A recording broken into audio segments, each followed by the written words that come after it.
Guys, குழந்தைய rape பண்ணவன் கூட ஒரு டைம் தாண்டா பண்ணான். நீங்கெல்லாம் பண்றது தாண்டா அந்த குழந்தை இறந்து போய் குழிக்குள்ள போயும் கூட அந்த குழந்தைய இன்னும் ரேப் பண்ணிட்டு இருக்கீங்க. சீரியஸா சொல்ல போனா எனக்கு வந்து பாக்குறதுக்கே வேதனையாவும் கோவமாவும் இருக்கு. அவங்க அப்பா அம்மா கொடுத்த அந்த பிரஸ் மீட்லயும் அந்த போன் ரெக்கார்டிங்லயும் சீரியஸா ஒரு பதட்டம் கூட அவங்க மூஞ்சில கிடையாது. அந்த குழந்தை இறந்துருச்சு இழந்துட்டோங்கிற ஒரு இது கூட கிடையாது. ரொம்ப நார்மலா பேசுறாங்க. அவங்க வந்துட்டு இவங்கள ஆப்போசிட் சைடு பிளேம் பண்ணிக்கிறாங்க. நிதி வேணும்னு கேட்டுட்டு இருக்காங்க. ரொம்ப அசிங்கமா இருக்கு. ஒருத்தன்றான இன்ஸ்டாகிராம்ல அவங்க அம்மா தப்பா சிஎம் தப்பான்னு போல் போட்டு விளையாண்டுட்டு இருக்கான். வாயில நல்லா வருது. அவனுக்கெல்லாம் அறிவே இருக்காதா? என்னால வந்துட்டு அவனுக்கு ஒண்ணு நடந்தாதான் வந்துட்டு இது பண்ண முடியும்னு சொல்றது கூட எனக்கு மனசு வர மாட்டேங்குது. அவனுக்கே நடக்கணும், அப்பதான் அவனுக்கு இதெல்லாம் தெரியும். அவனுக்குன்னா அவனைவே யாராச்சும் ஏதாச்சும் பண்ணணும், அப்பதான் அவனுக்கு வந்து இது புரியும் போல. கொஞ்சம் கூட மனசாட்சிங்கிறதே ஒண்ணு கிடையாதா?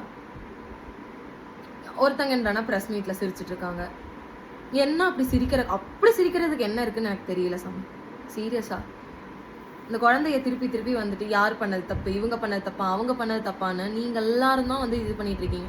ஒருத்தர் கமெண்ட் போட்டிருக்கான், மிட்டாய் சாப்பிடுறேன்னா மிட்டாய் காசுப்பட்டு போய் படுத்தா அதுக்கு வந்து சிஎம் என்ன பண்ணுவார்? உங்க சிஎம் யாருமே எதுவுமே கேட்கல. தயவு செஞ்சு கொஞ்சம் கூட மனசாட்சி இல்லாம இப்படி கேவலமா கமெண்ட் பண்ணாதீங்க. பாக்குறதுக்கே வேதனையா இருக்கு.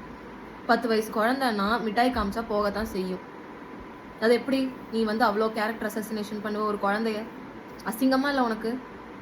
Don't you have balls or what?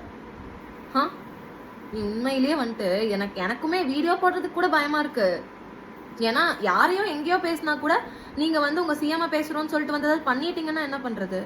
பயமா இருக்கு. எய்த்து கேள்வி கேட்டா அரெஸ்ட் பண்ணிடுவீங்க, எய்த்து கேள்வி கேட்டா வந்துட்டு ரேப் பண்ணிடுவீங்க, இல்லைன்னா வந்து ரேப் த்ரெட்ஸ் கொடுப்பீங்க. அசிங்கமா இருக்கு.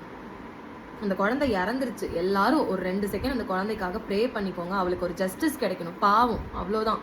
இந்த அப்பா அம்மாவுமே ரொம்ப ரொம்ப ஒரு மாதிரி வேணாம், எதுவும் பேச வேணாம், கொஞ்சம் பார்த்து